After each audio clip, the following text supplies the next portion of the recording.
Guys, this is Matt the Mad Scientist, and welcome to the OrangePhoenix Show. Today's special guest is the OG, Crooklyn herself, Robin Jackson. Stick around. Yeah.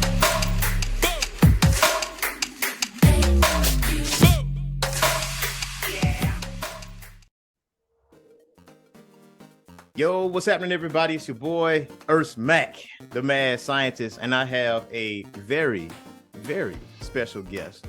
We call her the OG, Robin Jackson. What's going on, Robin? Hey.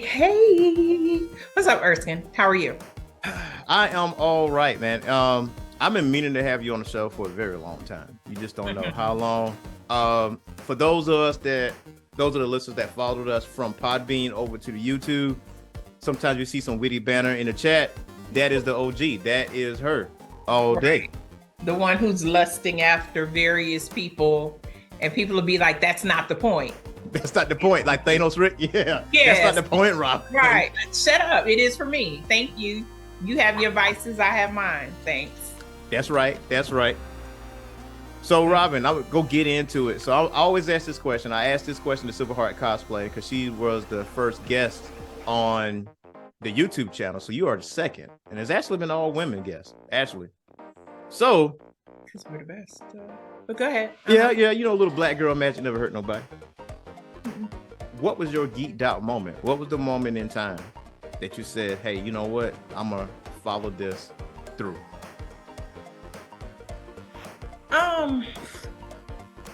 You know what? That's a good question. Mm-hmm. I think what it was, I was always an inquisitive person, like an inquisitive kid growing up, like very much into books and reading, and I did well in school. Okay. But I also had like cartoons were always my thing, watching various cartoons and everything like that, which drove my grandmother crazy because she was like, you need to be getting into your books. But I'm bringing home A's. So I am in my books, but I'm also doing this as well. Right. So, and it's so funny, at my old age now, I'm still watching cartoons and my grandmother's like, I don't understand it. And I'm like, I have 2 degrees now. So what do you have to say about that? Nothing. Okay, then. All right. But I literally would have to say, in terms of all things blurred, before blurred was really a word that we used, it probably went back to Saturday morning cartoons and the X-Men cartoons. Oh, okay. Because I literally would sit and watch, and I really enjoyed it. It was very much into all of the characters. And then when they started making the movies, it was something that me and a group of friends, we always would have our movie outings. And we would just go and watch the movies and then talk about it amongst ourselves on our various like listservs and groups and stuff like that. And just kind of been rolling ever since. 11 a.m. Eastern time, ladies and gentlemen, on Fox Kids. That way you can find X-Men on Saturday mornings. Not right now, but you can go on Disney Plus and do that. Yep. But that was our time, you know. So I don't know what it is, because I still watch, obviously. I still watch cartoons, anime, and all this other stuff. And maybe it's the way society was brought up back then. Like, oh, you're going to grow out of this. But I was one of those kids that never grew out of it. So, and you are too. So X-Men was your gateway into Marvel. Yep. All right. So I'm gonna ask you now, who's your favorite X-Men character when you was watching the cartoon? I can take a guess, but I'm gonna see if I'm right on my thought. You may not be. Okay.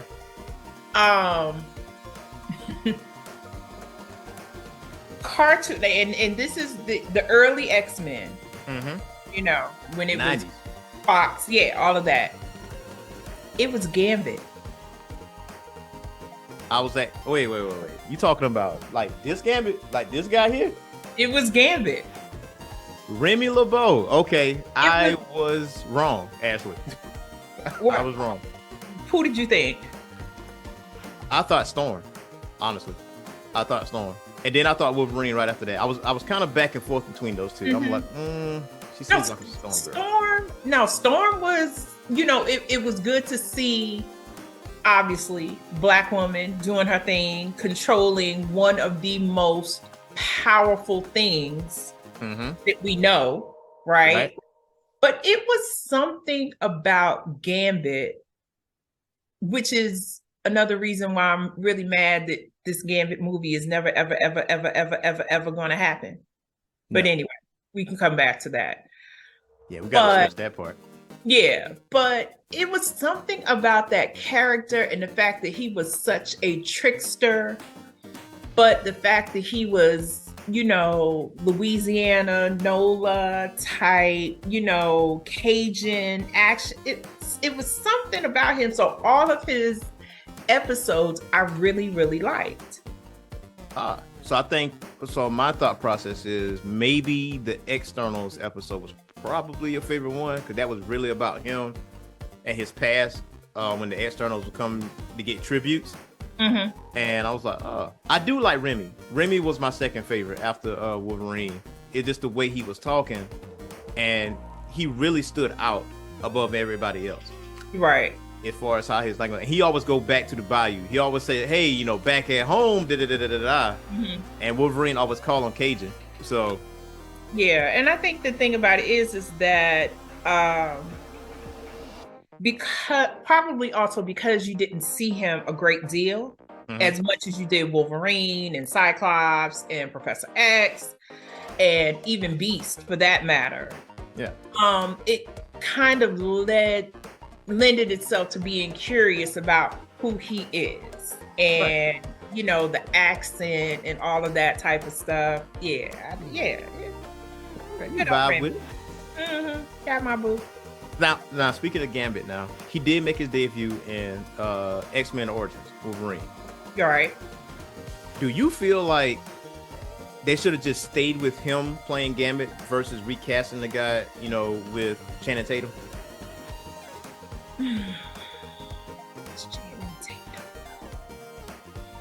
Like, can you visualize him as Gambit, like talking with the Louisiana accent? Channing, yeah. Okay. I could. Yeah, I kind of feel like I think the reason why they went with probably to shift to Channing was because of obviously the bigger name. Right. The bigger draw. Right. But I don't know, like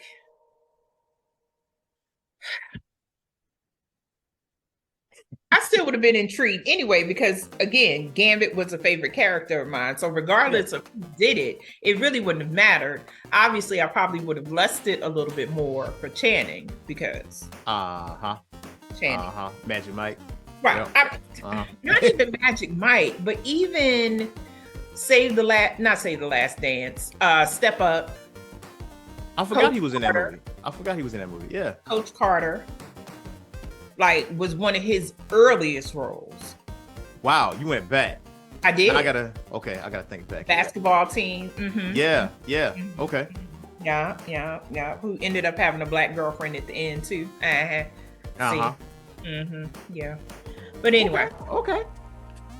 So yeah, that's my thought process about that.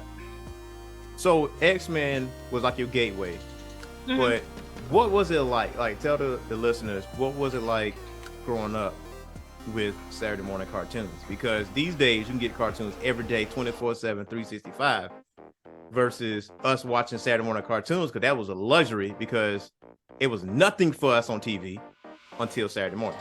That's right. That's it. Pretty much. I mean, to be fair, you did have the afternoon cartoons, right? After school, but obviously you had to make sure your homework was done and all that type of stuff before you even got into it.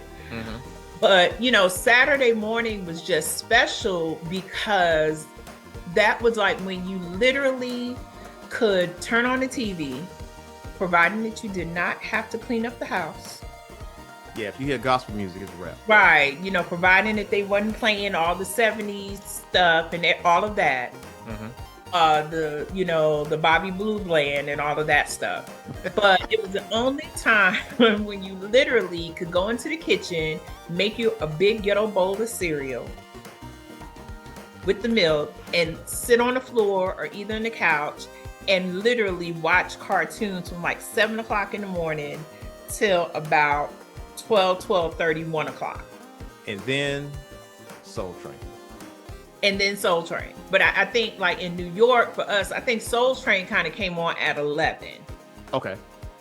So typically what I would do is I would watch cartoons from like about 7:30 to 12:30, kind of flip back and forth a little bit with Soul Train. And then I'm not ashamed to admit it because it was a part of my growing up. Okay. 12:30 American Bandstand. Oh, whoa, But okay. only when it was the good black people. Okay. Okay. And then actually it was the good black people and also the good white people, because back in my day, watching American Bandstand in New York, there were some white artists that we would rock out to. Right. Because, 80s, like, I won't say late 70s, I'll say 80s music, right. The cool white music. Yeah. Right. So, yeah, that's what I used to do, although recognizing that, in the 60s and whatever, early 70s, you were hard pressed to find any of us on American Bandstand. Yeah. That's why we transitioned to Soul Train. Yeah. So Soul Train definitely gave us what we needed. But, for a lot of artists, being on American Bandstand was like, you made it. Yeah. Yeah. So, no doubt about it. Yeah, but I'm not ashamed to admit I used to watch American Bandstand. No, should you be? No, should you be? So, and then we also had a show, New York Hot Tracks. I don't remember that. New York Hot Tracks was a video show. By a guy named Carlos de Jesus. Oh, say that one more time. Carlos de Jesus. Okay. And when American Bandstand wasn't giving me what I needed, then we went to New York Hot Tracks. That was a backup plan to a backup plan. Yep. Okay. So I know I was introduced to Soul Train because I grew up with Star Search, Soul Train, obviously. That was playing after that, Don Cornelius.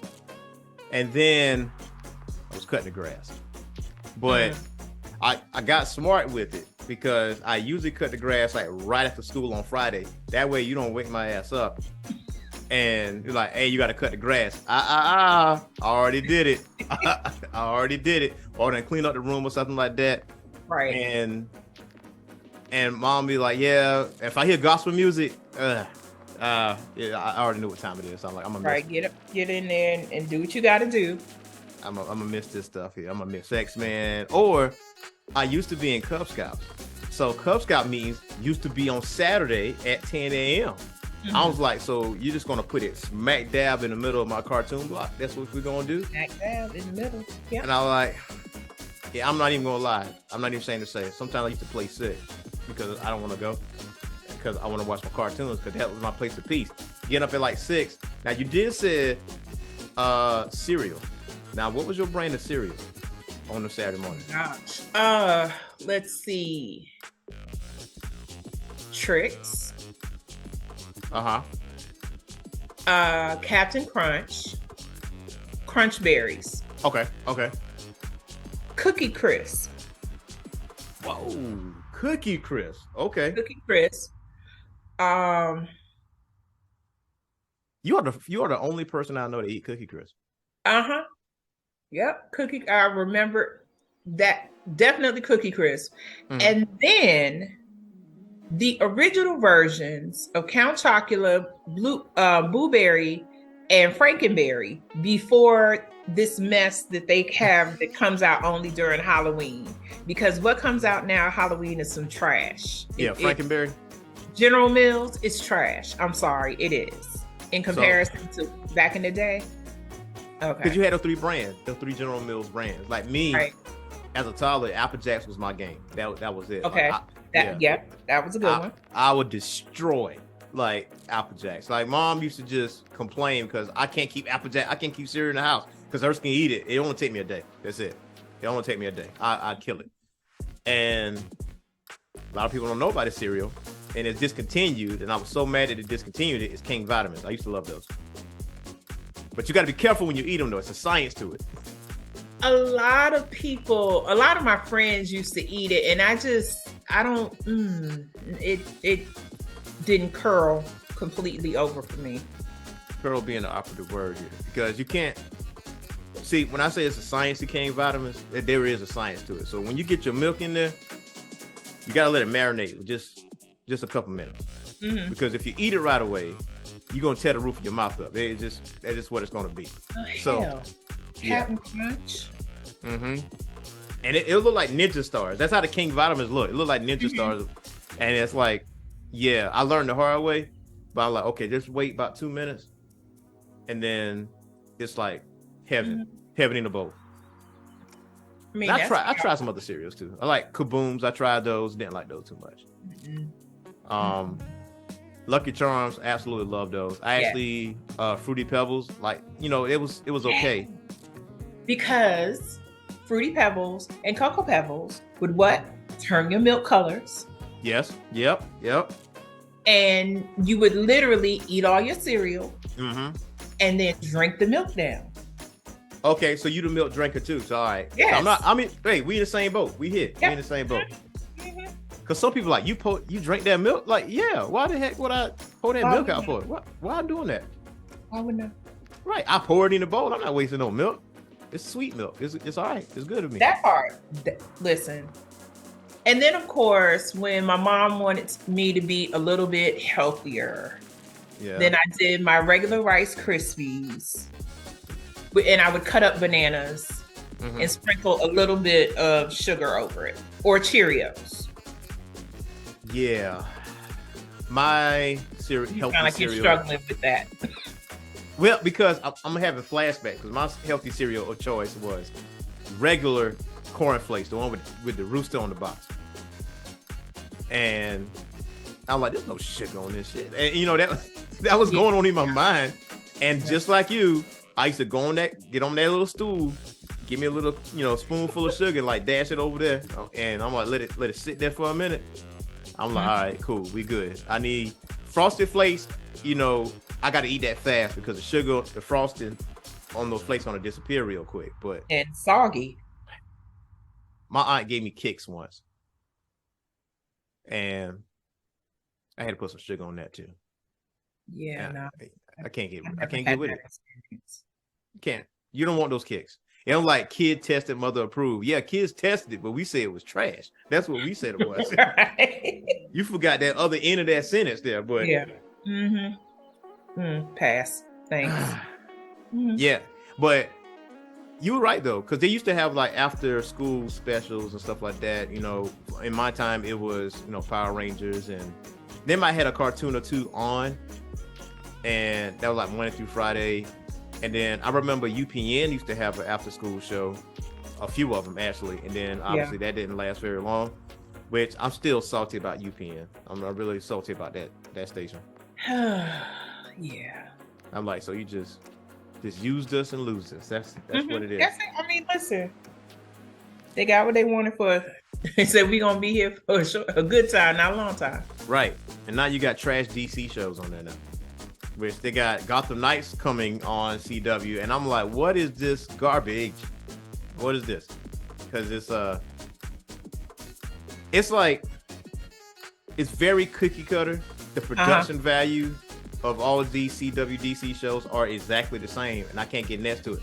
Now, when they did Batwoman, I'm like, this gonna go in the toilet. It's gonna be super bad because the way they advertised it, it was so corny and cheesy, and I was like, y'all could do a whole lot better. Y'all just put it on HBO. Just throw it on HBO. Just let it be what it is. And see what's interesting, shifting gears to that. So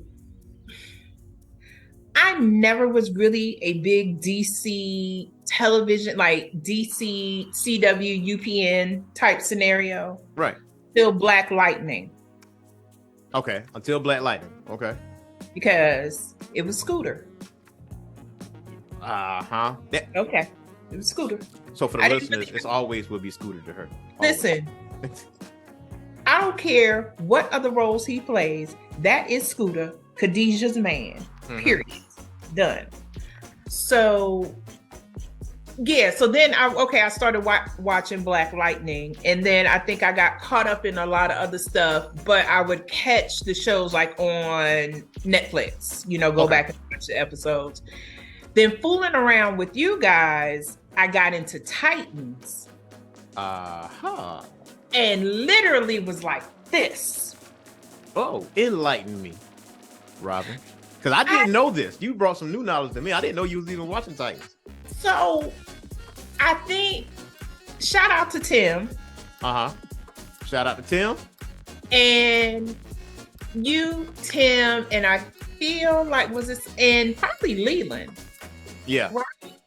Had said something about Titans. And I was like, okay, so I think I went to like the Wikipedia page and was reading up about it, and I was like, okay, let me check this out and see what's going on. Right. I literally feel like the first season I watched in a day and a half. Because I literally was like, okay, this is good. Okay, I really like this. Was it good like from the start for you? Or was there like a turning point episode to say, oh, I'm into this now? I think what it was, the first couple of episodes, I was kind of like, this ain't Marvel. Yeah. Okay. Because I'm a little bit of a Marvel snob. It's like, this isn't Marvel, but I'm vested. Okay, let's stick with it. And then it was, as you get more and more into the characters and all of the shenanigans and stuff, I was like, okay, yeah, I'm here for this. Okay. Yeah, I'm here for it. Let me watch it, because all of this is super crazy and it's dark, because I wasn't interested, because Titans did come on CW first, right? No, actually it was HBO Max. Okay. Yeah, they put a few episodes on TNT, I think, like the older seasons or whatever, but HBO Max gave you the uncut. Right. The whole shebang. I felt like it was, just along like, Supergirl and all of that, and I thought that's where it came from. So I was just okay. But you guys talked it up, and then I was just like, not bad. And so literally on it. So for me, my turning point for Titans, because I'm used to Teen Titans, watching it on Cartoon Network, which is really good. Slade is a damn menace when it comes to him and Robin. It is. Just watch Teen Titans, not Teen Titans Go, which that is hilarious, by the way. But but Teen Titans, that's actually really good. But the turning point episode for me was Doom Patrol, when they introduced the Doom Patrol, and I was like, oh, okay. I got into it at that point. Because I was a little hesitant myself because of what I'm used to seeing on TV with Teen Titans and, who's playing what. But I do know DC has a multiverse where there's infinite Earths. So it's like different universes of these characters. So, so I'll go into it with the open mind. And they did, you are right though. They did do a crossover on CW where there was a Crisis, mini series type deal where Supergirl, and they had like different flashes, like they had 1989 Gotham, and they did a little flash of the Titans, and so they did do that, but they didn't really have a pivotal role. It just kind of like a callback to I see, they just did that, little cameos. Yeah.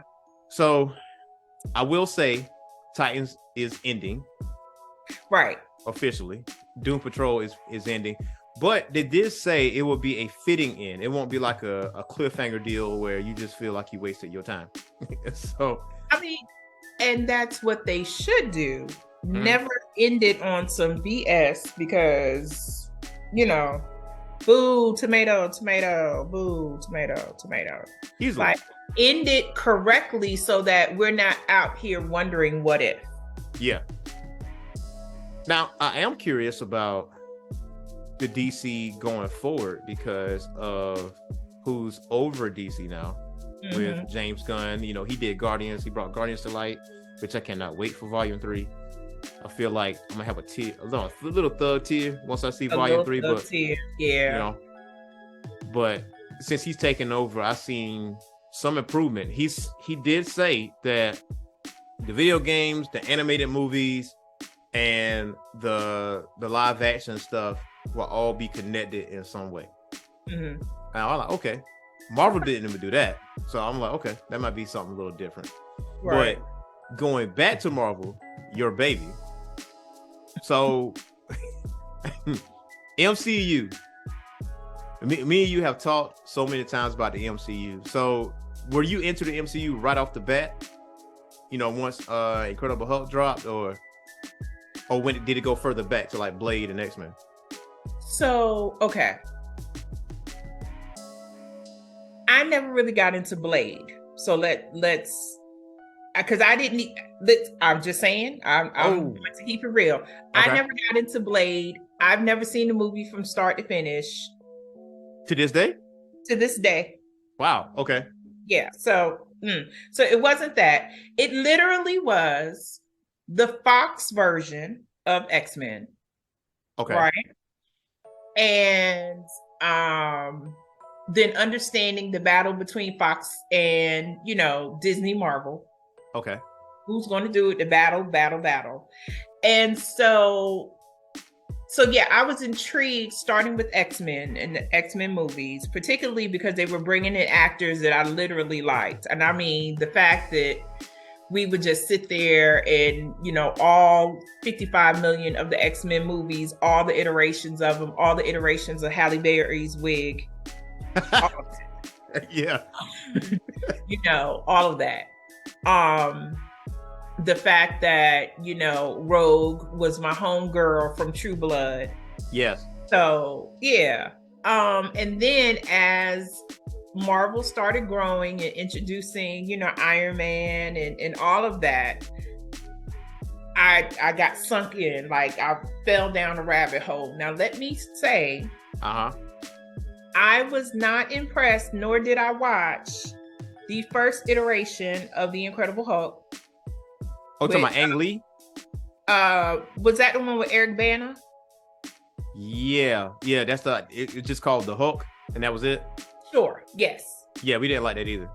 Because the Hulk looked trash. It was just super trashy. It was super trashy. Yeah. But when they said, okay, our bad, we're gonna do it again. Now we're gonna use Ed Norton. Yes. Then I was like, okay. And that's everybody. Now y'all cooking with grease. Yeah. Y'all are cooking with grease. Now, Ed Norton, you fumbled the bag. I hate that for you. Yeah, he did. But you and Terrence Howard can have that conversation. Yeah. Yeah. Y'all can have that fumble the bag conversation. Next time, baby. There was no next time. That was it. You was Judy sir. Winslow in Marvel. That's what you was. No, sir. That not next time for you. But and let me also say that even with that in mind, I absolutely love Mark Ruffalo as the Hulk now. Yeah. The first time that he appeared as the Hulk, I was like, okay. All right. Ed Norton who? Oh, okay. Sure. Whatever. I think that was a lot of people though, because when they saw Mark Ruffalo on the big screen and being as standoffish as he was, when he was first introduced, I'm like, everybody really did forget about Ed Norton. It was like, oh, All right, let's see where this goes. That part, yeah. It's a bold move. Let's see how it works out for him. But yeah, and it did. And we are all on the same boat when it comes to the Hulk and the Incredible Hulk with Eric Banner and Ed Norton, because we want to like get that away from our memories as far away as possible. I don't know what Ang Lee did with that movie, but it was straight trash. I can honestly say I never sat down and watched that movie in its entirety, and I'm glad I said it. So, and I don't have to go see it for any reason. Yeah, I think for me it was the visual of what they did to create the Hulk. Yeah, I was like, this ain't it. And I mean, granted, obviously, technology now has grown leaps and bounds from when that movie first dropped. Yeah. But I still think that even then, it could have been better than what it was. 10 times better. I mean, okay, we look at back then technology, but there was movies that looked better than that graphically. So, yeah. I can't even give them a pass. I can't even give them a pass. It was just, okay. Like, for all it's worth, I'll just go back and look at the old episodes of The Incredible Hulk. Oh, the series. Right. Yeah. Like, we're here walking down the street at the end of each episode. You know, hey, Lou Ferrigno, how you doing? I'll just go back and look at him. Because this right here, no, sir. That is bad. You know what? Speaking of bad now, okay, for listeners tonight, Marvel hasn't always been on top of this game. All right, because there's been some old Marvel movies back in the day. Fantastic Four, for one. That we talking 90s, like 90s Fantastic Four, which you can find on YouTube, by the way, if you want to scorch your eyes out with a spoon. There's that. There's Spider-Man. There's a Doctor Strange movie hanging out there. There's a Captain America. There's a few Captain America movies actually. There's one where he has a plastic shield. It looks like a plastic shield. So when he throws it, it just wobbles on screen like this right here. I was like, what is this track? What is this? No, sir, that ain't it, G. It ain't. It's not. Now, the one I saw was, yes, it was cheesy. He did not have like the clear shield. He actually had a shield, and he was going up against the Red Skull. Okay, terrible movie, but it was slightly better. Right. But a lot of people, which I do encourage you, watch Blade 1 and 2. You don't really got to watch Trinity. Unless you really like Ryan Reynolds, because I can tell you right off the bat, when I first saw Blade Trinity and I saw Ryan Reynolds act, in my mind, the first thing I said in my mind, he could play Deadpool. That's the first thing I said in my mind. He could play Deadpool. Because if you really, when you look at Trinity, or if you decide to look at Trinity, that those characteristics, those mannerisms that he used, all Deadpool. I didn't even realize he was in Trinity. Okay. Yep. Yeah, he was actually one of the main characters in Trinity. With Triple H, of course. Triple H wasn't the main character, but he was definitely one of the villains. Yeah. So Blade 2 is my favorite out of this trilogy. Okay. I really did like Blade 2. And a lot of people hailed Blade to be Marvel's turning point to go into the MCU because of the success. Those movies, they were like, oh, this movie made a lot of money. Let's see what other Marvel projects we can do. And Okay. It blows my mind that he wanted to play Black Panther way back when. He wanted to do a Black Panther movie. Could you see that? Wesley Snipes doing a Black Panther movie? You know what? I could. But you know what? I think it makes me wonder, would we have appreciated it as much as we did 2018's Black Panther? No, I don't think we would. Yeah. I don't think we would. Yeah. I think, how can I say it? I think we're the height, because you got like Spider-Man 2, which I think that's possibly, X-Men 2 is still my favorite X-Men movie. Okay. X-Men 2, refresh my memory, what happened in that one? That was when Curtis Stryker was kidnapping the kids. And got it. Yeah. Okay. Yep. Okay. saw that first glimpse of the Phoenix at the end of the movie. Yes. Okay, got it. I'm there now. Yeah. Then you kill everybody off on Last Stand, and then like that. Just turn Professor X into dust. It's just dust particles on the wheelchair. I'm like, I was like, okay, all right. I've seen Patrick Stewart's Professor X die a lot, and it's very traumatizing. You know, we've seen Multiverse of Madness. We've seen what happened. You know what? Yeah. I'm still mad about that because I was like, There was when I first saw the movie in the movie theater, there was a slight pause in the movie theater. It was a little bit of a silence once they saw it. And I'm like, crack. Yeah.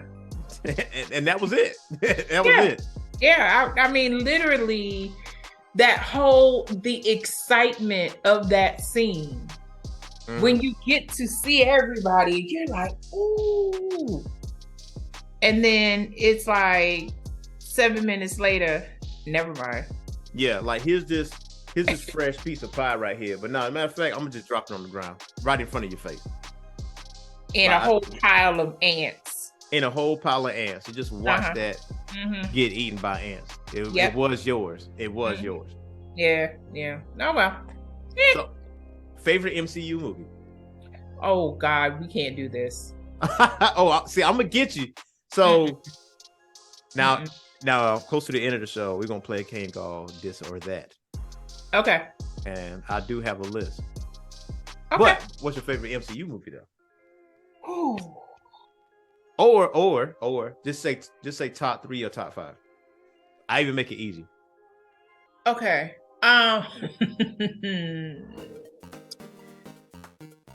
So obviously Black Panther's on my list because all right.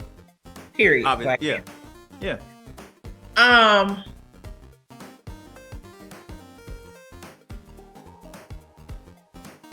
I gotta say that I actually like Civil War.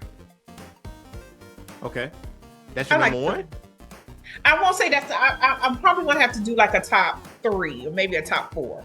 I can't say clear favorite because like I can tell you which one I didn't like and have no interest of watching it ever again. I could take a stab in the dark on which one it is. Go ahead. Is it Thor: Dark World? Bam! There you go. There you go. I don't give a hot damn about that. Like I just, it's like I saw it and was like, this is what you gave me? This is what you choose to do with Thor? Yeah, this is what hot in the streets. Got it. Yeah, I don't care. I don't care.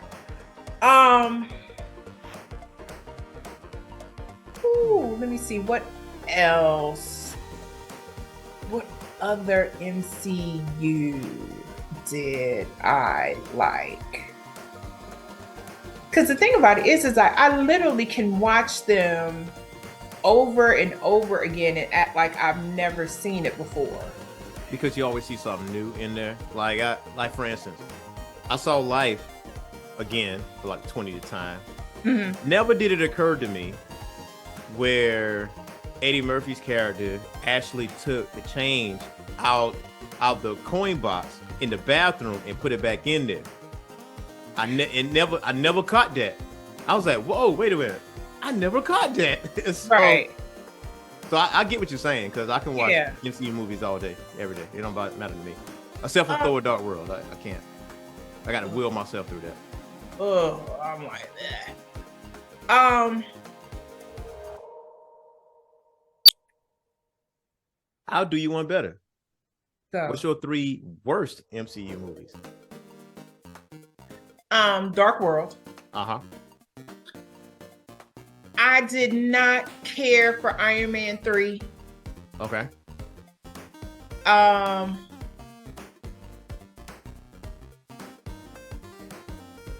I don't think a lot of people did. After what they did to the Mandarin, it was like, that's damn. Stick a pin in that. Okay. Stick a pin in that. Okay.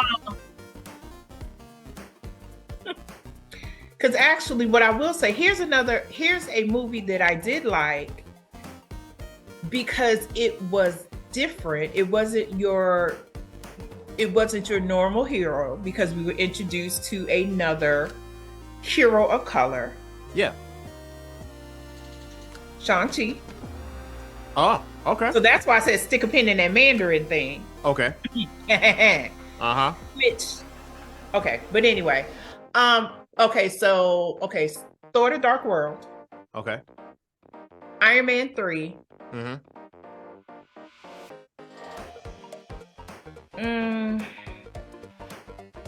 I know there's another one in there that I'm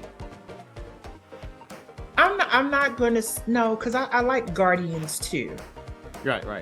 I like because the whole beginning scene of Guardians 2 was hilarious is for me, because Groot is oh, baby Groot. Groot. I love Groot. Was there another Marvel movie that I was just kind of like, eh? Captain Marvel? So here's the thing about Captain Marvel. I probably could put it there. I probably could. Because it was interesting to learn how, pre-Shield. Yeah. And the history behind the Tesseract and how Captain Marvel became Captain Marvel and all of that.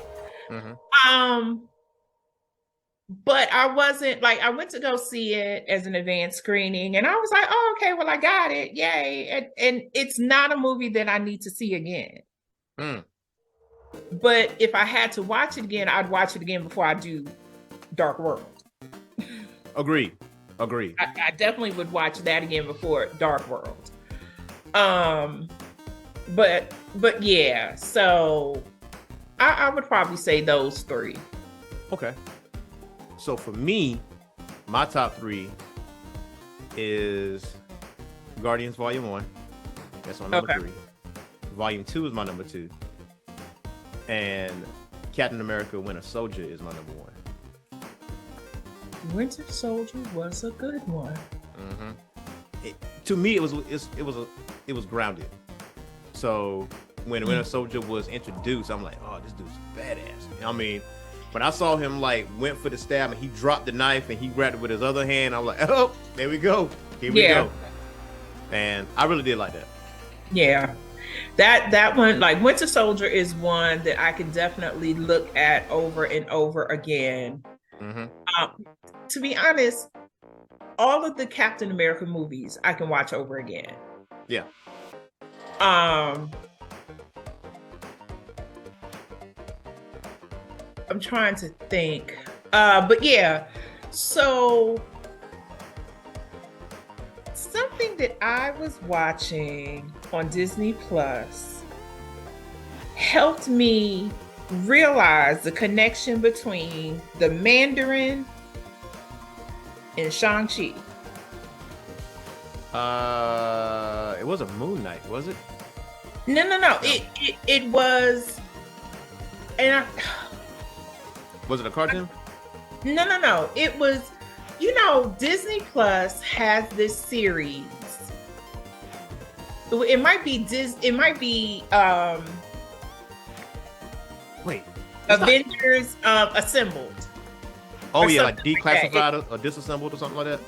Yeah, I think it's the Assembled series. Yeah. And so they talked about, Ben Kingsley as the Mandarin. And they talked a bit about the 10 rings. And I was just like, you mean the 10 rings in Shang-Chi? And the fact that old girl's father was really the Mandarin. Oh! I was like, Because see, the thing is, I remember, like, to be fair, Yeah. I never really got into the whole Marvel comic books thing, right? Okay. Yeah. Like, I kind of picked up on bits and pieces from like what my friends would talk about, but I never felt the desire to get into reading comic books. Yeah. But I do remember a character called the Mandarin that was in the comic books. Yeah. And he had hardware. Right. And the thing about it is that that's what drove me crazy about Iron Man 3, because I was like, you guys kind of made it a caricature Yeah. of what this person really was. And then when I'm watching Marvel's Assemble, and when they talk about old boy being the Mandarin, I was like, oh, it's clicking. Now I got it. Now, question is, now I know you watched X-Men. Did you watch the Incredible Hulk cartoon and the Iron Man cartoon and the Fantastic Four one? I watched the old school Fantastic Four. Okay. What channel? Meaning like the Fantastic Four from the Hanna Barbera way back in the day. Oh, yeah. Okay. Yeah. I did watch Fantastic Four back then. But not any of the new modern day. Mm-mm. Well, here's a little nugget for you. You may not know, because it wasn't on Fox. So there was a Marvel block. There was Incredible Hulk. There was Iron Man. There was Fantastic Four. Mm-hmm. They came out in the 90s. And I want to say, was it on UPN? It wasn't on Fox. I know that for sure. It wasn't on Fox. Now, all of the episodes is on Disney Plus, by the way. You get to know about the Mandarin. WB. Maybe. I want to say it's UPN though, but either way, you'll learn a lot about the Mandarin when you watch the Iron Man 90s cartoon, because the Mandarin was like one of the main villains. Okay. That would piss me off so much about Iron Man 3. Like, I loved it in the beginning, but once they introduced Mandarin and you realize he wasn't the person that was depicted, I was like, huh. Yeah, and I was just like, this is... Yeah. My same face. Yeah. Incredible Hulk, the same way. Fantastic Four. As the story progressed with those series, the intro music is like better.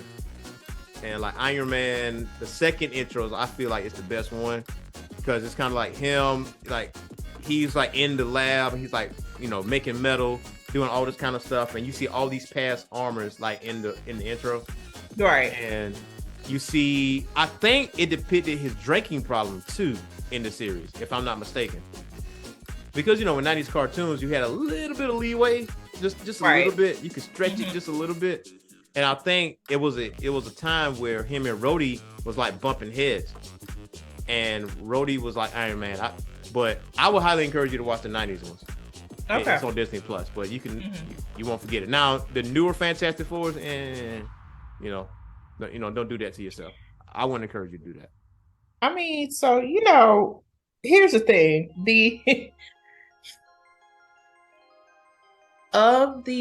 when we get talking about the Fantastic Four movie, I will look at the one with Chris Evans is Johnny Blaze. Hey, Chris Evans. See what I'm talking about? That's what Thanos should be talking about, for sure. Listen, whatever. Anyway, and Michael Chiklis and Kerry Washington playing his blind girlfriend, and I don't mind that one, because and then in addition to Chris Evans, my other boo from Nip Tuck. The one that played Dr. Doom? Yes. Okay. Yeah. So I still rock with that one. Yeah, likewise. The Michael B. Jordan one, I think I tried. I literally tried, and I was like, you know what? It's a no for me. It's okay. Yeah. I mean, you gave it a good old college try. Yeah, I did. You was better than me because I'm not even gonna lie to you. I didn't give two dead birds and a rat's ass about it. Now, to be fair, it took me probably about 2 years before I even attempted, because I was just like, nah. Yeah. It's okay. It's no. No. But it was just one day, I think I was channel surfing and I saw it and I said, okay, y'all, let me just go ahead and check it out. And then I was like, I can't get that time back. Yeah. Mm-hmm. It took me at least 10 years. And it was on Disney Plus. And I did started it and I never finished it. Because I was like, nah. Yeah. I can't do this. I can't. Hell, I'll go back and watch Silver Surfer before I go back and watch that. And now exactly.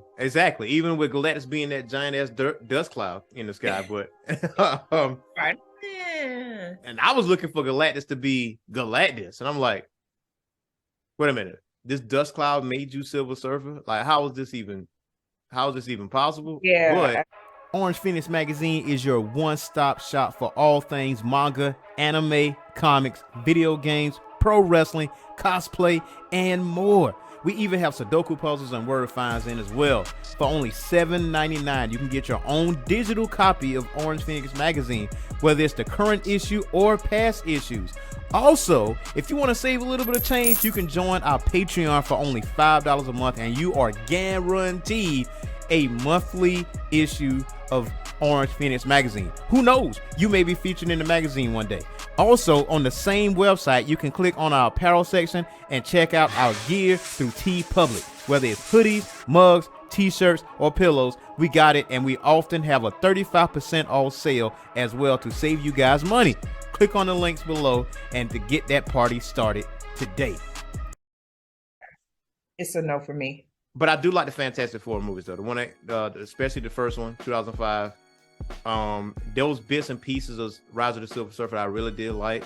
Mm-hmm. I did like how the Silver Surfer was being, portrayed, with the power cosmic or whatever. But Galactus, if it wasn't for Galactus being what it was, it would have been a better movie to me. Yeah. But I can go back and watch it, though. Yeah, I'll definitely go back and watch it, but... Yeah. I'll even watch that over Dark World. Listen, I would watch like The Color Purple.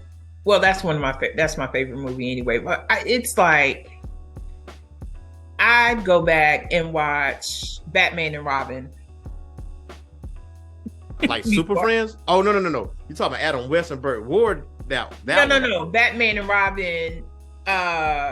Chris O'Connell is Robin. Oh Lord! And Arthur Schwarzenegger is Dr. Freeze. And man, is Poison Ivy. Before I go back to start. Man. Oh, no, Robin. No, seriously. You going back that far? All the way back there. Ooh. Back where? Back there. Wow. Yeah. Mm-hmm. With all the ice puns. That one. Okay. That one. Yeah. It's Robin. And the thing is, it is so crazy because literally, I hate Dark World so much. But when I tell you Ragnarok was my shit. Turning point. Oh my God. Ragnarok was so, it was so funny. Yeah. So funny. I mean, like, you gonna do Help Me? No, we're not gonna do Help Me. I'm not doing that. I'm not doing Help Me. And again, Thanos Rick. Yeah. Sir.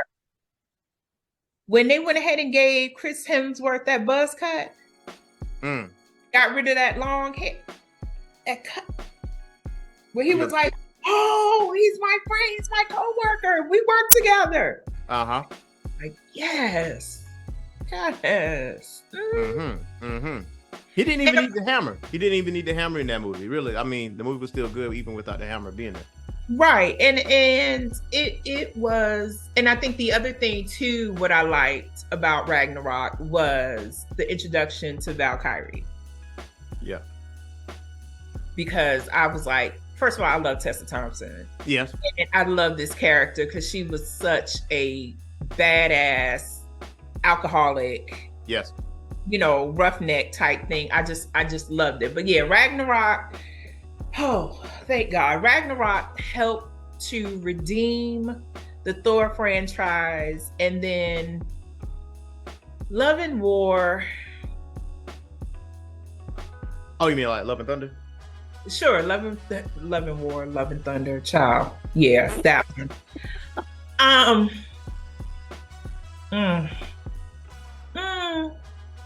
You know what? You know what I think what happened with that movie?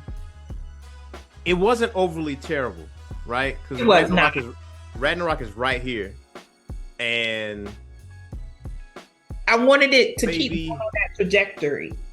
Yeah, I think they was trying to bank off the success of Ragnarok. The thing is with Ragnarok, it was the perfect blend of comedy and seriousness.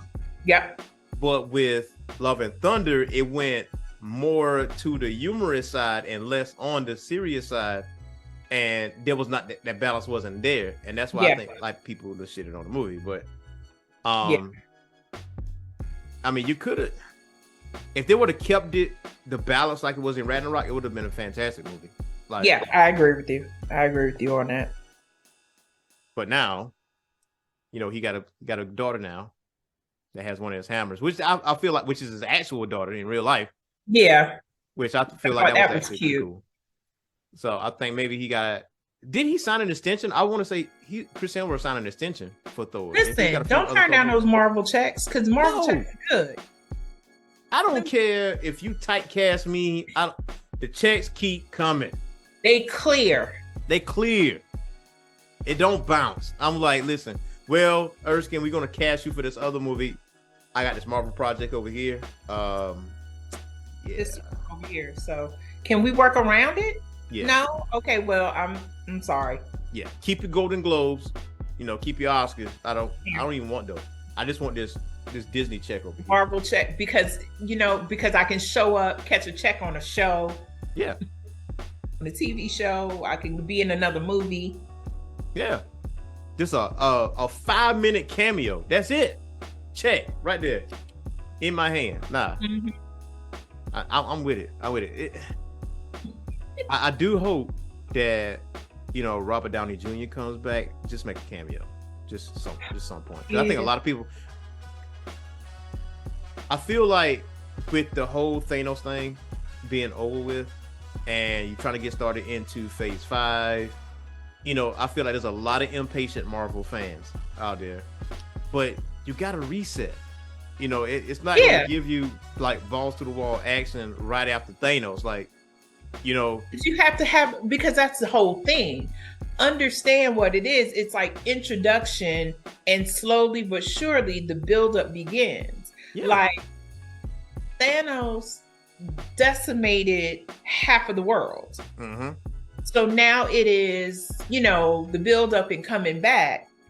And so there has to be a new villain.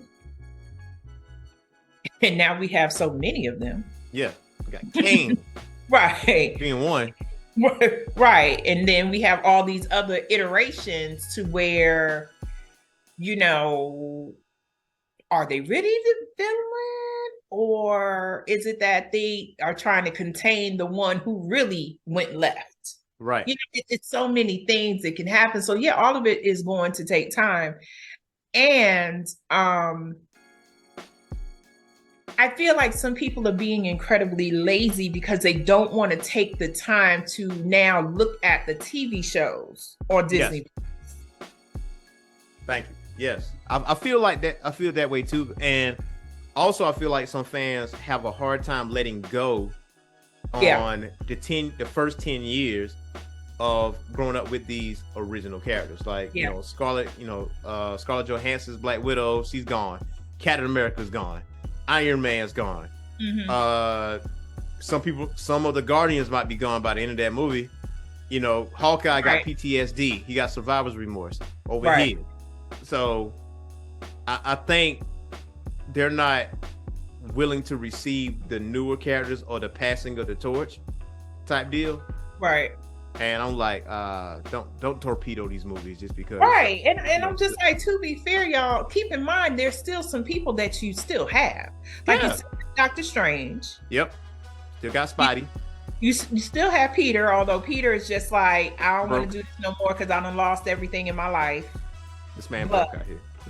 Right. You know, I want to go back to being your friendly neighborhood Spider-Man. That's what I want to do. Like I don't, because you know my mentor is gone, and my best friend is gone. He don't know who I am. My girl is gone. Yep. So and I'm going to community college, which I know I'm, you know.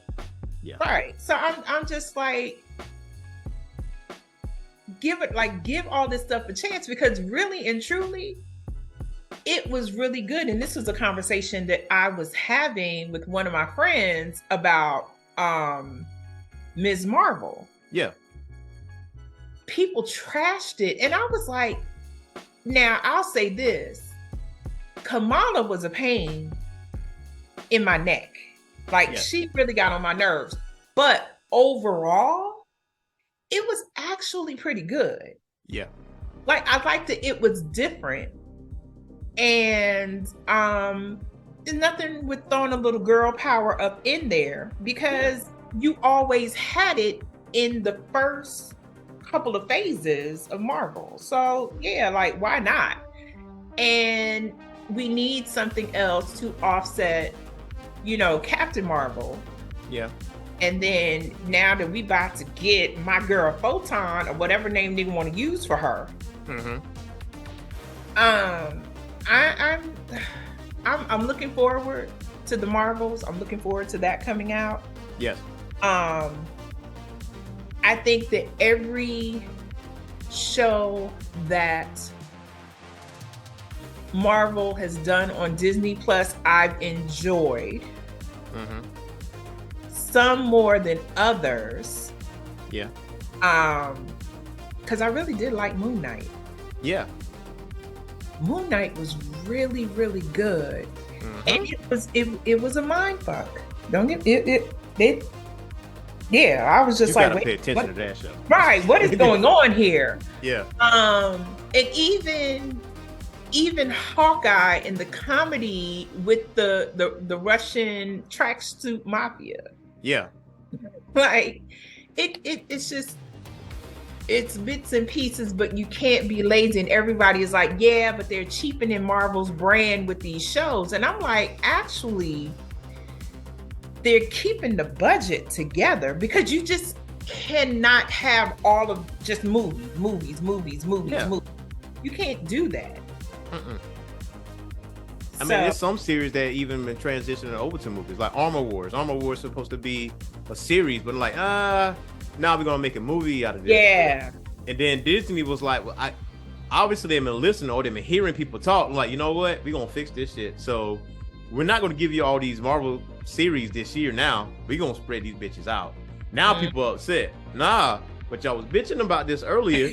Exactly. You know what I mean? So exactly, because everybody now is like, wait, we need a Marvel TV series. No, but weren't you the one that was on some too many series? Like you did Moon Knight, and then you did Hawkeye, and then you did this, and then you did that. Personally, I'm ready for them to bring back the next season of What If. Yeah, because I really did like that was phenomenal. There was only one episode that I did not care for out of the whole series. And I think it was the zombie episode. Oh yeah, the zombie episode? Marvel Yeah, Zombies. the zombie, like it was okay, but I think there were like 8 or 9 episodes in this series. That was the only one that I was like, eh. Well, I'm pro zombie, but I really, because there was a Marvel Zombies like type of storyline going on in Marvel, not like a main storyline, but kind of like, you know, it's just kind of standoffish. My favorite one was T'Challa being Star-Lord. That was actually mine. Yes, I really did like that. That one was good. That one was super good. And that was the one thing that I was trying to explain to a friend of mine who did not watch all the episodes, who was struggling with the multiverse of madness and the evil Doctor Strange. Yeah. Well, sweetheart, had you watched What If, yeah, you would have known exactly how we got this Doctor Strange and why he is what he is. But I don't have time for all of that. Well, then shut the hell up. Yeah, exactly. You know, it was like, man, and I think some people didn't give Marvel's What If a time of day because it was CGI, and and they thought it had nothing to do with the main line. Like, nah, you might want to watch Marvel's What If, right? Because then you were prepared to deal with Captain Carter. Yeah. You know, you were prepared to deal with Crazy Girl, Scarlet Witch, and all of her craziness. Like it prepped you for a lot of the stuff that we are seeing in these movies. Yeah. But I don't feel like I need to. Yeah. Are you now you're out here confused and shit. That's right. Are you serious right now? Like, which is why I told same friend, have you seen Loki? No, I didn't watch it. Well, you're not going to understand some stuff in Quantumania, yes, unless you've seen it. But I don't have time to do all that. Okay. You know what?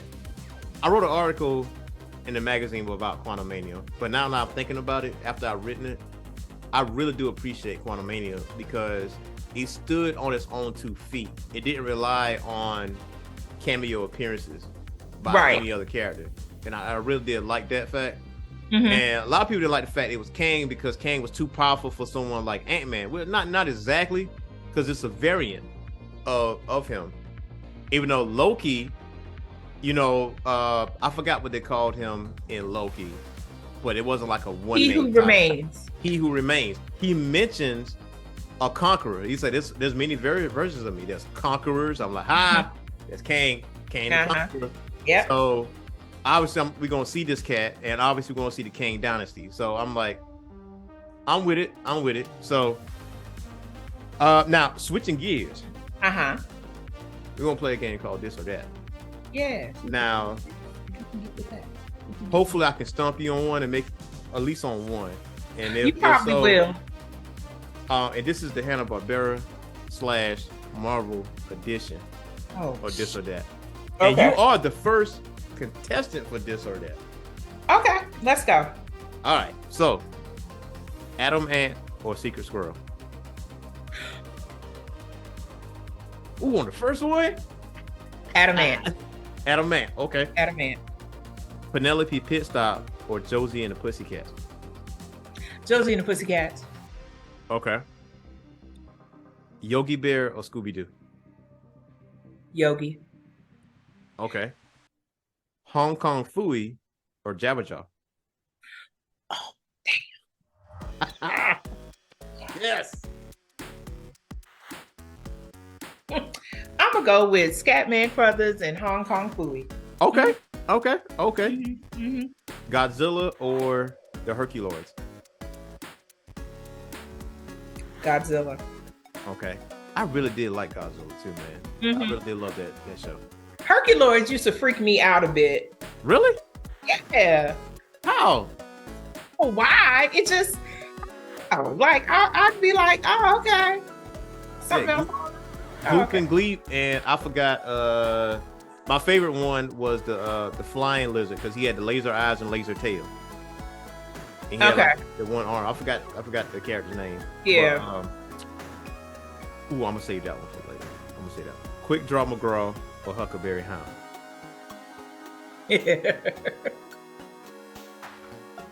Well, golly. Quick Draw. Okay. El Kabong. El Kabong. Okay. Yogi's Treasure Hunt or Wacky Races? Wacky Races, period. End of story. Yes. Dastardly and Muttley. And Dick Dastardly, Muttley. Listen, that's it. Okay. Johnny Quest or Captain Planet? Johnny Quest. Okay. I never liked Captain Planet. Thank you. Never liked it. Somebody said it. Somebody said it. Never liked it. Hated it. The only thing I did like about it was the guy that can shoot fire out his ring. That's it. And I'm like, who the hell? Like, he got heart. Like, what is that supposed to do to people? I don't understand. You compassion, like. I never understood that. And I heard it doing a movie, the Captain Planet movie, actually. Okay, well, great. I heard Two Stupid Dogs or I Am Weasel. Oh my God. I go with Two Stupid Dogs. Okay. Dexter's Lab or Cow and Chicken? Dexter. Okay. Dee Dee. All right. We hit. Okay. Dee Dee. Love that, man. Dee Dee was a menace, man. She was a mess. And Mandark. Yes. And Monkey used to sneak out the room at night. Oh, man. Mm-hmm. Powerpuff Girls or everybody's favorite harasser, Johnny Bravo. Oh, Powerpuff. Mm-hmm. Oh, come, yeah. Oh, okay. Wait. Blossom or Buttercup?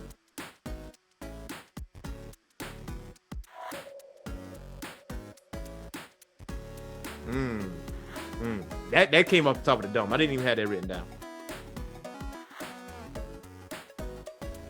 Okay. Mm-hmm.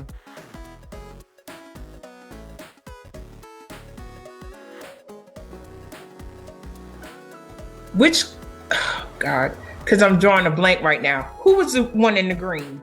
Buttercup. Okay. Yep. Yeah, I'm pro Buttercup all day. She was salty as hell. Black Air Force energy. Listen, she was like, ugh. She's the one with the short hair. She was very much like, this is really beneath me and a waste of my time, and I just don't really. Okay, fine. Ugh. Hold on, let's put a pin in Powerpuff Girls real quick. I feel like Mojo Jojo shouldn't got his ass whooped as much as he did. Yeah, I mean, there was one point where he just walked in the damn house and he got his ass beat. Like, I was like, that was it. I was like, can this man live, man? No. Can he live? Brain matter always showing every episode. Listen, they was just like, you gonna get this work every time we see every time. On site, no questions asked. Mojo Jojo. Top Cat or Droopy? Okay, so I'm gonna have to go with Droopy. Okay. But let me specify this and say not the new Droopy, but the old Droopy. Because the new Droopy ain't it. The curl, it don't curl quite all the way over for me. I will make a confession. I didn't too much care for Droopy because I was introduced to consistently in my head, I see Down with Droopy D. That's what I typically see. Okay. But I think during the time slot Droopy was put in, there was always a show that I really wanted to watch coming on next. And I don't think I gave Droopy the time of day because of what came on after. Right. You were hyped for what was to come. Gotcha. Exactly. Okay. Snorks or Smurfs? Smurfs. Okay. Centurions or Pirates of Darkwater? Neither. Oh. Neither. Shit. I wasn't like Centurions. If it was on, I'd turn it to something else. Pirates, I'd turn to something else too. Really? It had all black characters. Okay. Come on, Robin. Come on, okay. OG. Okay. What about SWAT Cat? I can get with the SWAT cats. Okay. Yeah. Yeah, T-Bone yeah. and Razor. You gotta get with T-Bone and Razor. Yeah, I can get with SWAT cats. Magilla Gorilla or Snagglepuss? Oh, McGill and Mr. Peebles. Okay. All right. Garfield or Heathcliff? So let me tell you, I'm going to go ahead and say this. It's Garfield forever, and I'm going to tell you why. Okay. When I was growing up in grade school, I had every Garfield book. Really? My mom would take me to Walden Books, and then when Walden Books phased out, it was Barnes and Noble. Yes. And there used to be these rectangle books with Garfield, and Garfield does this, Garfield does that, blah, blah, blah, blah. And I literally would read them from cover to cover. I had a Garfield doll. I had pins that I would put on my jacket and on my uniform. Catholic school girl. Okay. And I watched Heathcliff. Don't get me wrong. I watched Heathcliff too, but of the two, it was always Garfield. And then on top of that, I love lasagna. So yeah, I think that would develop my love for lasagna too. Just seeing Garfield eat it all the time. And my introduction to Garfield was not only the cartoons, but the Sunday funnies in the newspaper. That, and then there's that too. So I always used to see Garfield on that. Now Heathcliff gonna have my love all day. It's gonna have my love all day. But I would say I'm pro Garfield. I am pro Garfield. I mean, harass poor Odie. Odie was just listen, because Garfield was just like, let me tell you something. I'm not really doing much more than what I need to do. Yeah, exactly. I'm gonna take this now. You're gonna feed me this lasagna. Odie, get out my face. I entertain you later. I'm gonna slap the hell out of you, but I love you. Right. But leave me alone. But leave me alone. Nobody gonna touch you but me. But it's whatever. Bugs or Daffy?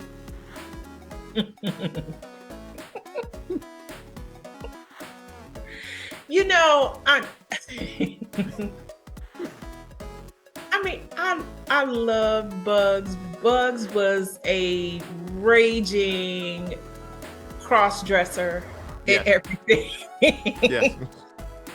But again, I'm gonna go with Daffy. I love both of them. I'm going with Daffy on the clear.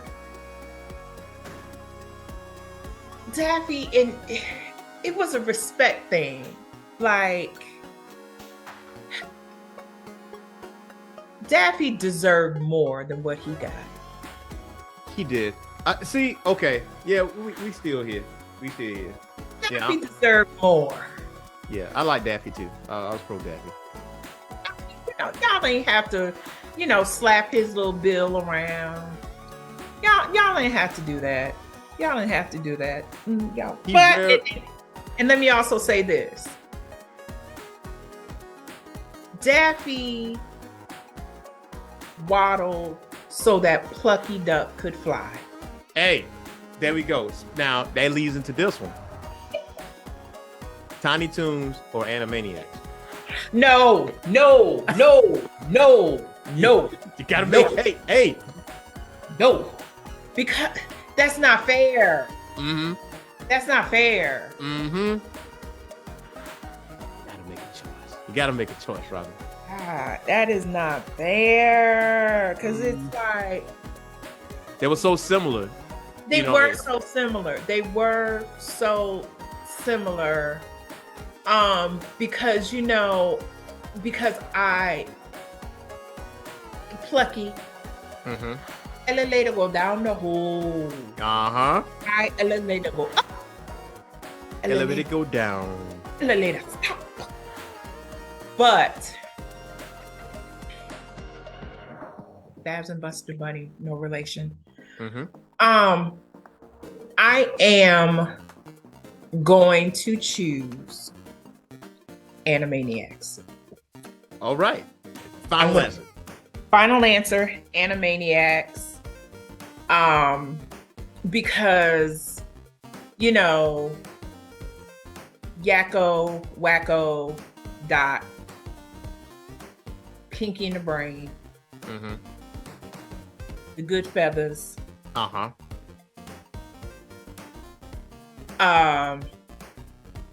Was it Slappy, the squirrel? Slappy, Yeah. Mindy. Mm-hmm.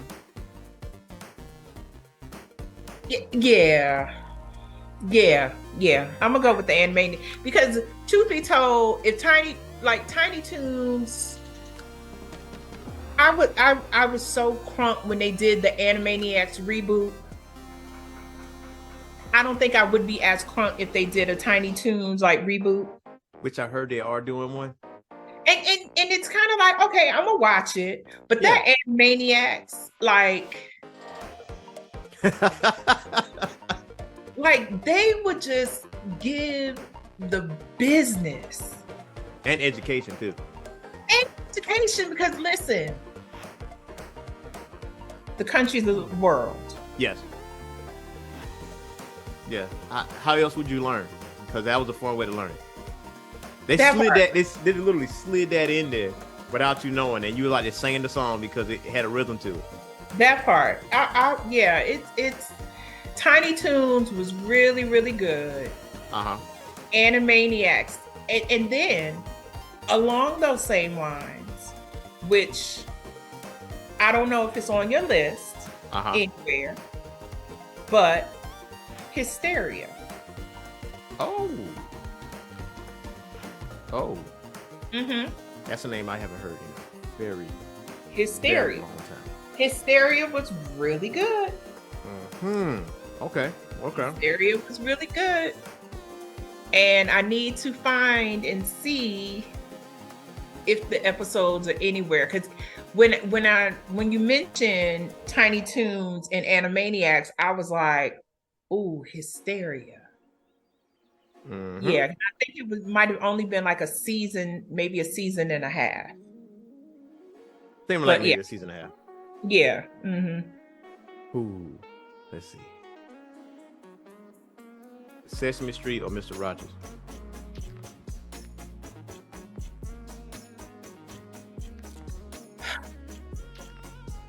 I aged out of Sesame Street probably at the age of 8. Okay. Because I was just like, I was about the same way. I know all of this. Except for Bert and Ernie. I really did like Bert and Ernie. Yeah. That was my favorite. But I would have to say because I watched Mr. Rogers. I watched Mr. Rogers and Land of Make Believe. I was here for all of it, and Mr. McFeely and all of that. But I'm gonna tell actually what I think the better comparison would be with Sesame Street is the Electric Company. Oh yeah. Yep.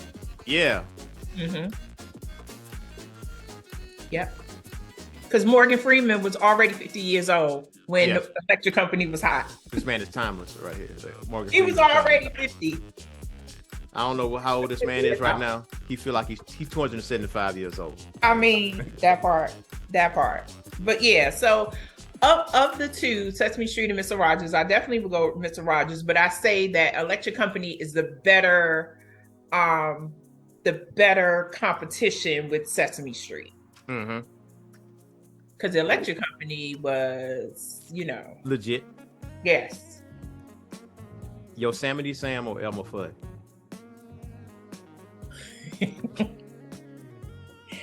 I'm going with Yosemite. Yes. Okay. I think my favorite cartoon skit was him and Buzz on the stagecoach. No, they was on the train and they kept pulling out shooters. Yep. Oh no, you're not. Oh yes. Yep. Yeah, I'm going with Yosemite Sam. Storm or Road? Storm. Okay. Magneto or Professor X? Magneto. Oh, okay. Yep. Boy, I know we friends for a reason. Magneto. Mr. Sinister or Apocalypse?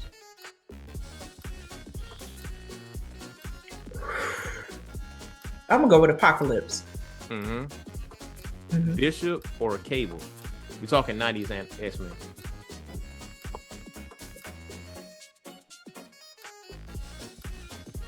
Bishop. Okay. Space Ghost or Birdman? I'm gonna go with Space Ghost. Okay. You thinking about Coast to Coast, ain't you? Yeah, I know that's what you're thinking about. I'm thinking about Zorak. Yeah. Hey, Zorak is a menace, man. He is a straight menace. Zorak, like, because even sometimes, even in the group, when I'm just like, Zorak, blink. Yeah. And I can appreciate people who get that. Mm-hmm. People be like, what do you mean by that? Don't worry about it, honey. Don't worry about it. Don't worry about it. But yeah. That blank means so many things. Yeah. But even the original Space Ghost cartoon, before even Coast to Coast. Yeah. I've always been a fan of Space Ghost, but yeah. Mm-hmm. Fred Flintstone or George Jetson? George. Oh, so you picked Jetsons over Flintstone. Okay. Yeah, I mean, I enjoyed the Flintstones. Don't get me wrong, I did, but I think I enjoyed. This may sound crazy. I kind of feel like I might have enjoyed the storylines a little bit better on the Jetsons. Yeah. But I'll say this. I appreciate the Pebbles and Bam Bam cartoon when they were teenagers. Yes. Yeah. Really did like that. I really did. I really love Secret Squirrel for one. Like that Secret Squirrel's my jam. Like whenever I watch Two Stupid Dogs and I really do love it, but when they cut to the second episode where the Secret Squirrel, I really did like that. And I was like, man, I just wish I can get like a remake or Secret Squirrel or something like that. Wacky Races was my jam. I was introduced to Space Ghost and I was like, yo, who's this character? And come to find out he's a DC character. Didn't know that. Never knew that. Which is ironic because Fantastic Four is in the Hanna Barbera lineup. Yeah. And Space Ghost is, but Space Ghost is DC, which is extraordinarily weird. Right. But we had an awesome childhood though. We had Where in the World's Carmen Sandiego, Wishbone, Lamb Chops Play Along, Mr. Rogers, The Muppets. Muppet Babies. Muppet Babies. So Kermit or Gonzo?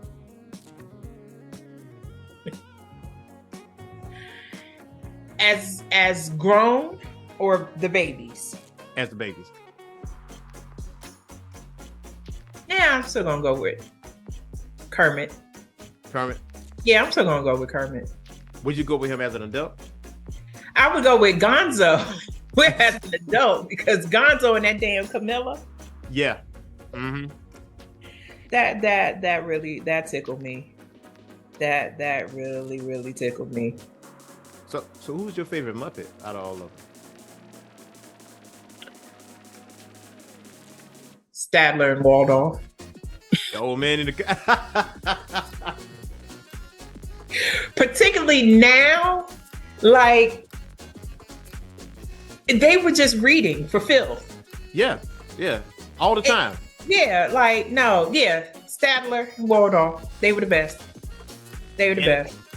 It was so like treasured because like less is more when it comes to them. They wasn't always on screen, but when they cut away to them, you know it's gonna be some filth right there. Right there.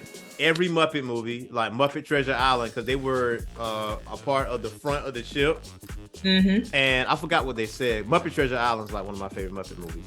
I don't know why, but it is. But Statler and Waldorf, they said something, and I just was hilarious. And where I forgot the Hawk's name, but he was like Sam, Sam the Eagle. Sam the Eagle, Sam the Eagle. He was reading off the roll call, and he was like, good Tom, dead Tom, and it's like there was a skeleton. It's kind of like just waving his hand, headless Tom, stuff like that. So Muppet Treasure Island is like one of my favorite stuff. But Hanna Barbera was definitely a good time. I remember the Impossibles too. Yes. I hated the banana splits though. So la la la la la la la la la. I will say this: Sid Croft HR Puffin stuff, like Sid Croft did HR Puffin stuff, the Banana Splits, Witchy Poo.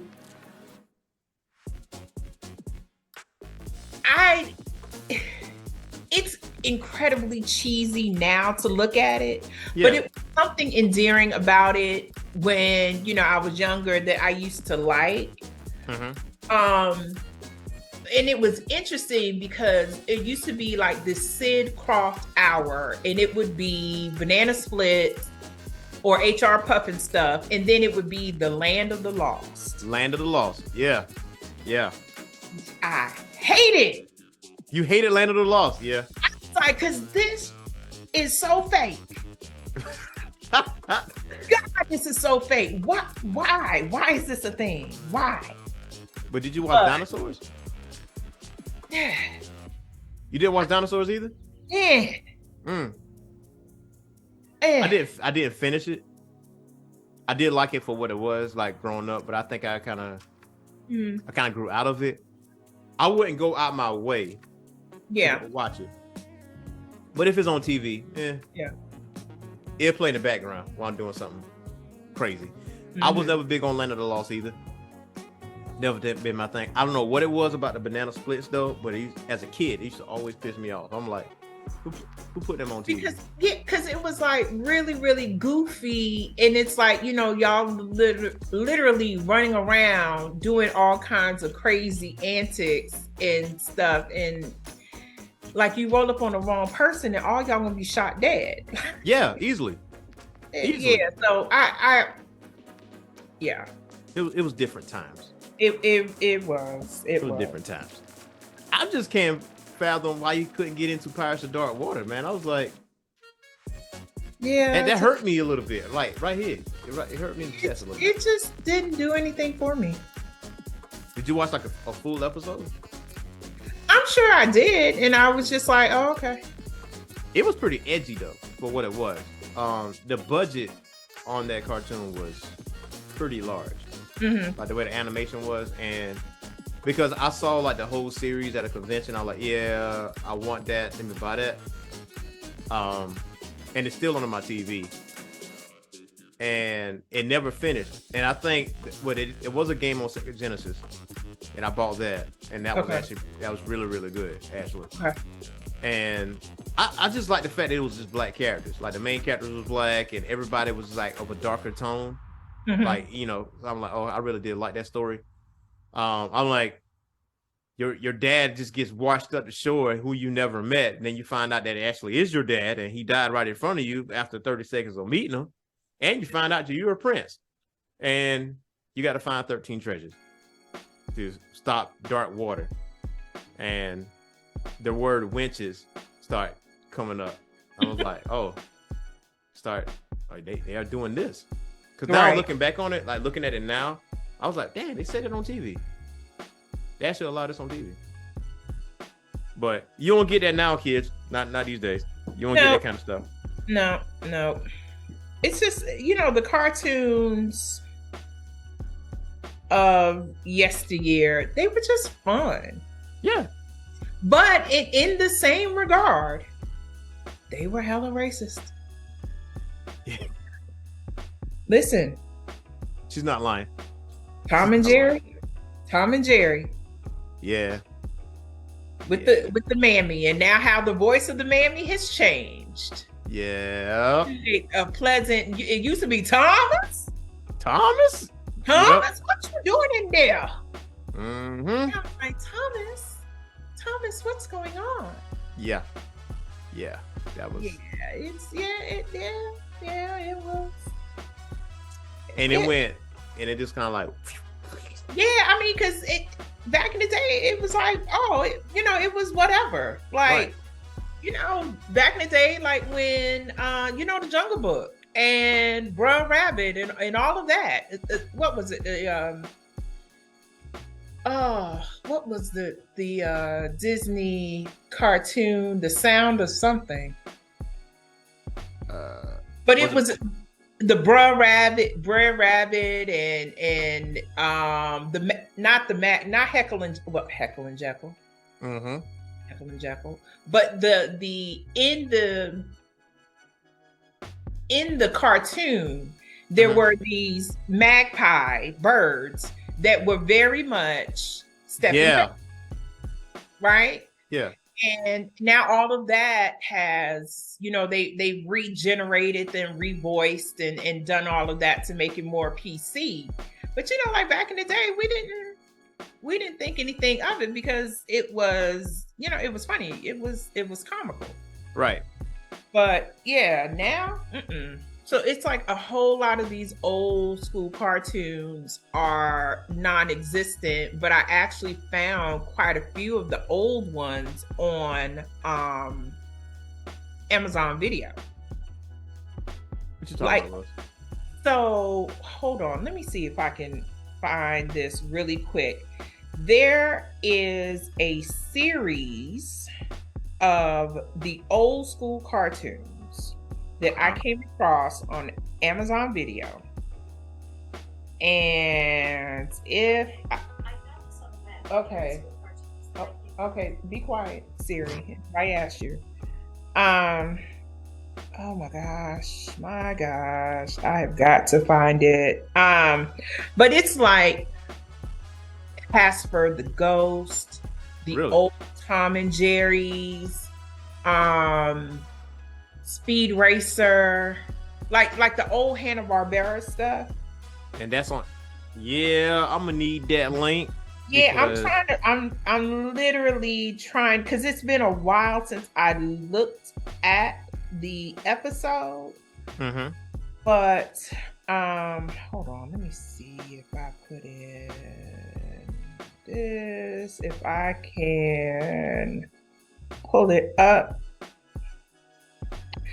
It's called Cartoon Classics I think I ran across that on Amazon Video, and it's like the series came out like in 2016. So they have so many different ones, like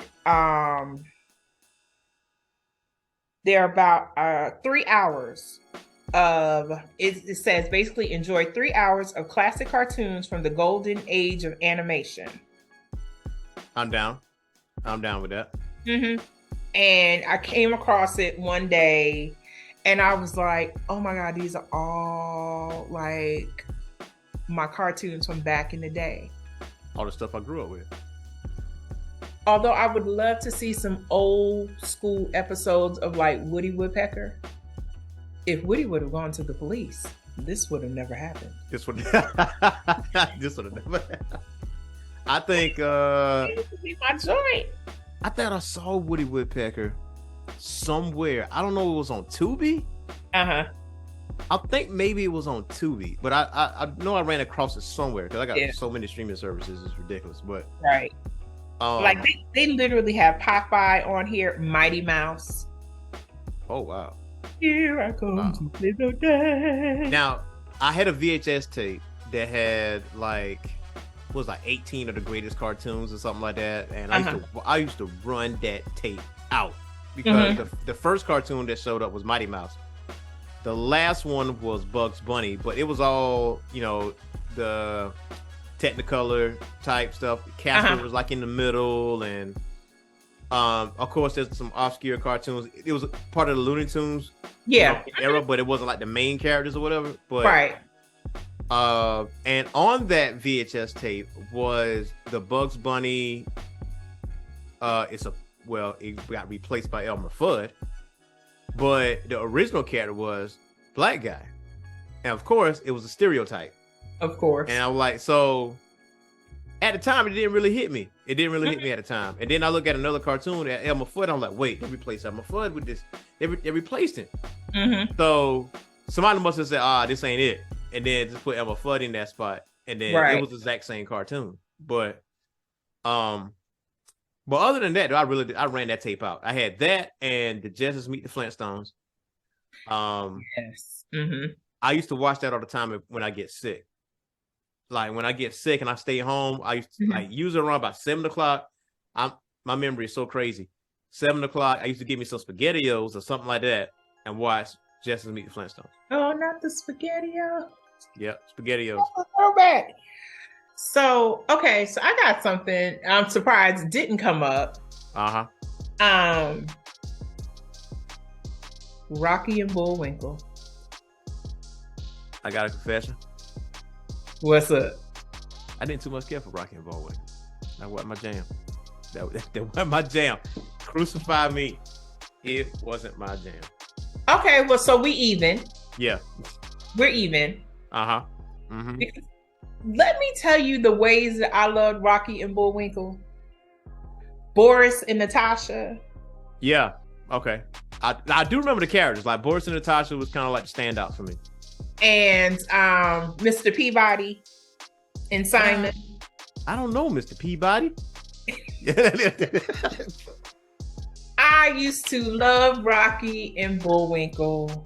And what's that stupid boy's name? Dudley Do-Right. Dudley Do-Right. Okay.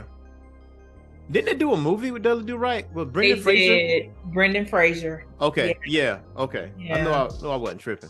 Mm-hmm. Yeah. Yeah. Okay, we're even. Okay. Yeah. For some reason, I just couldn't get. I don't know why. I can't explain it. And it was so funny because I was selective as a kid when it comes to Saturday morning cartoons. I just had my certain picks. It didn't catch my attention right there. Right. I couldn't vibe with it.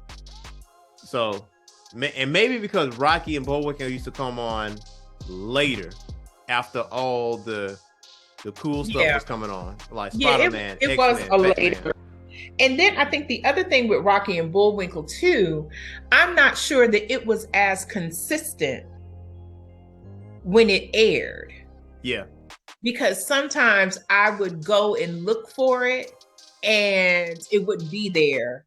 And then I might be channel surfing and then come across it and I'm like, wait a minute. Mm-hmm. It wasn't in the TV guide. TV guide. Mm-hmm. So yeah. And I think sometimes I might have even caught Rocky and Bullwinkle on Sunday morning cartoons. Okay. Because that's when I used to watch Josie and the Pussycats on Sunday, along with the Jackson 5. Mm-hmm. And before we go, I got one more this or that. Okay. And this is like out there.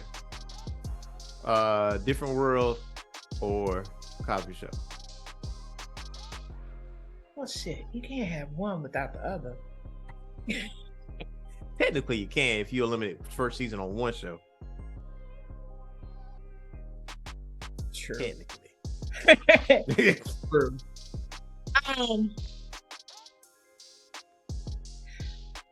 You know what I'll say? Uh-huh. I'm going to say A Different World, and I'm going to tell you why. Okay. Because there were so many. I literally could, even the first season of A Different World, I still can literally sit there and watch a whole marathon of each and every episode as if it was the first time. Yeah. The Cosby Show, I am sometimes like, oh no, I don't feel like doing this. Particularly any episode that was Vanessa heavy. Yeah. With the exception of The Wretched. The Wretched, yeah. And when Rudy started getting older and started really smelling herself. Mm-hmm. Oh. We're getting next to it. Oh girl, I don't need nothing resembling you right now. And I understood them trying to bring Olivia in to bring back that cute factor because basically Keisha Knight Pulliam was going through her maturity stage and so she lost the cuteness that was little baby Rudy Huxtable. Mm-hmm. Right.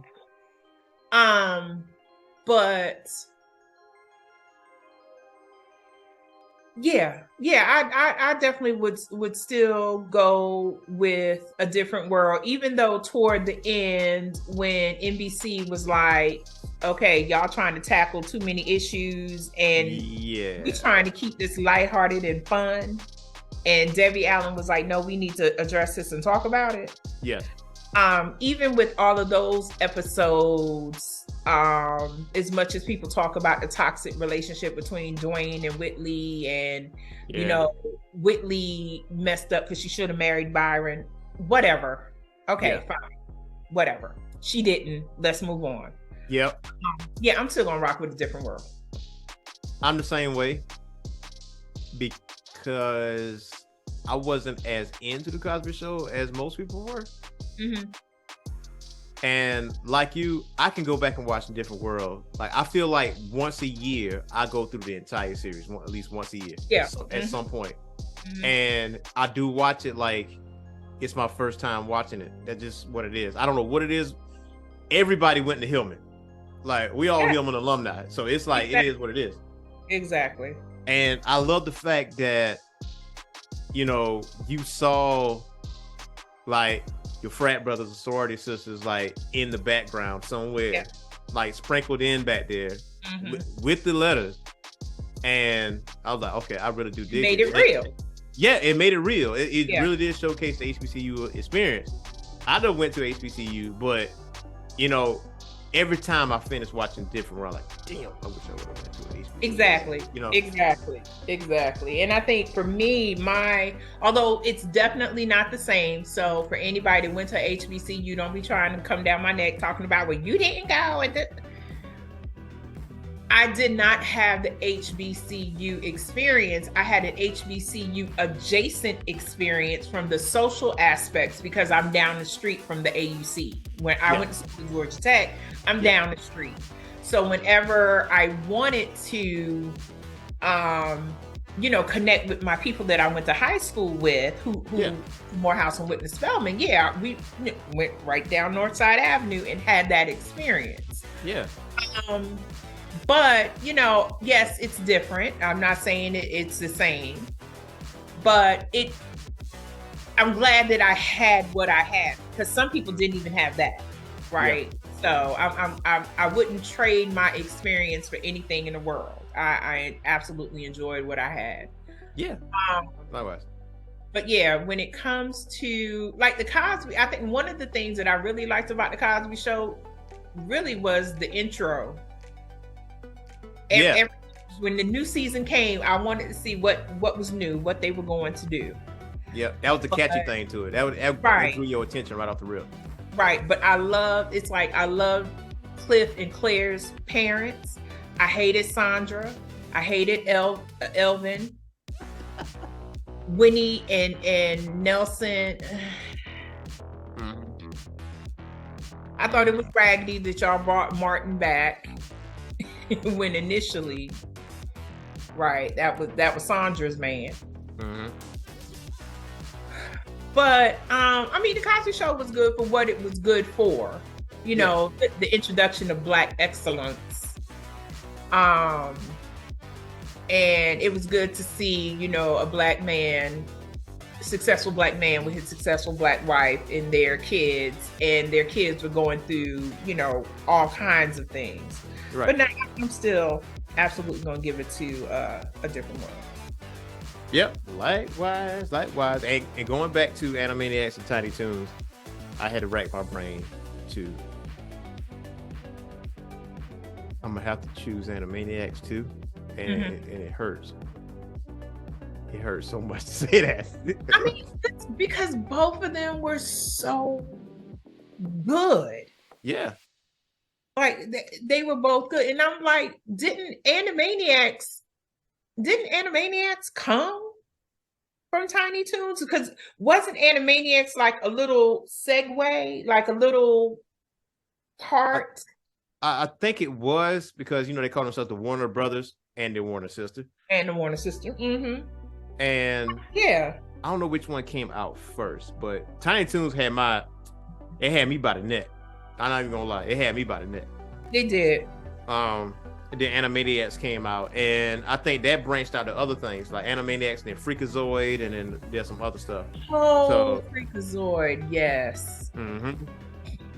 So I got to have you back on the show again, because we got to dissect. We got to talk about black sitcoms. and we definitely gonna do another this or that.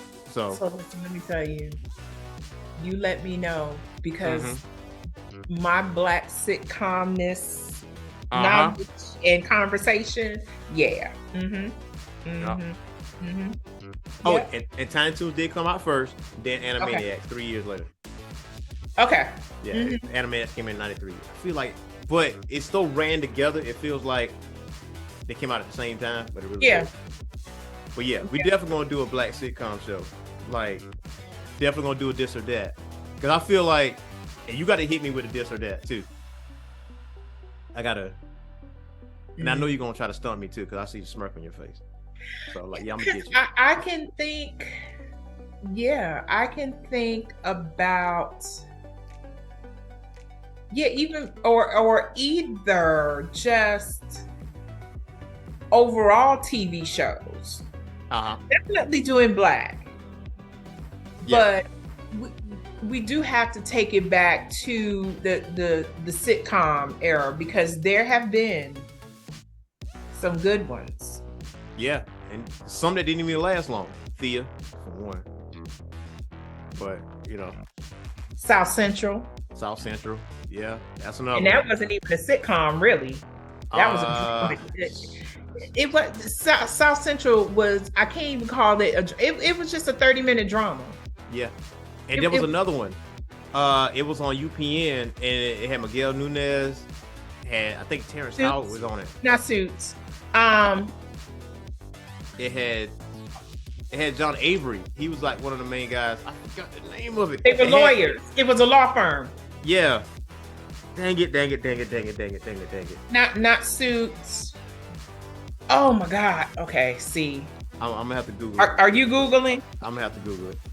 Cause I think it's on YouTube. I think the whole series is on YouTube, actually. Yeah, because I think Vivica Fox was in the oh my gosh. Let me see. Because it's literally right on the tip of my tongue. Sparks. Yes. Yeah. From 96 to 98. That's how far it went. Ooh. And let's not forget, Out All Night. You know what? We're gonna run this show for 3 hours. we gotta go. I'm just saying, no, we can come back. Listen, we can come back. We can come back and have a conversation. And matter of fact, and then I can do the this or that with the shows. Yeah, for sure. And just putting perspective for the listeners, Sparks had Miguel Nunez Jr., Terrence Howard, Robin Givens, James Avery, and Kim Whitley. That was the cast for that sitcom. Been around for a minute. Yeah, she's been around for a while. She been around for a minute, but she Kim keep a paycheck coming in. I ain't mad at her. Go ahead, Sister Greek. I ain't mad at you at all. Keep your paycheck coming in, girl. All day. Robin is OG. It's been a pleasure having you on the show. I'm so glad that I actually had you on the show finally. And obviously we're gonna do this again with these black sitcoms, because that I feel like that got to be a live show, man. They have people like chime in just to see. Listen, I will be game. You just let me know. Yes, ma'am. Yes, ma'am. I actually, that would be a good live show. Yeah, that'd be a great live show. That actually happens, because people can chime in, because it can jog my memory, it can jog your memory, because I forget. It's like what Jay-Z said. I forgot more than I learned. So right. There's so many black sitcoms that's out there, and you got to refresh my memory on certain storylines or whatever happens. And I'm surprised Thea just popped up in my head. It's just, I don't know. Thea always been in my head for whatever reason when I come to black sitcoms. They only had like 8 episodes, I think, or maybe 4. No, I think it might have been a little bit longer. Yeah, because it didn't last a whole season. Still had them braids. Yep, it didn't last a whole season. I didn't realize that they were down the street from where they was filming Martin, and on their breaks, Jason Weaver and Brandy used to sit in the audience and watch Martin do that. Yeah, okay. Jason Weaver was on the 85 South show, and he was saying, we used to sneak off on our breaks or whatever, and you know, the cast of Martin were like, "Nah, we all cool, man. Go sit in the audience and check us out," because they were studying them, and you know, see what they can bring to the show or whatever. Wow. Yeah, did not know that. Did not know that. Blowing the minds. But again, it's been a pleasure having you, and listeners. Yes. I appreciate you guys from watching and listening to us, and listening to the OG and our walks down memory lane, because we're not finished yet. So this is say this part one. It says part one, because we definitely gonna talk about black sitcoms. So until next time, peace. Peace.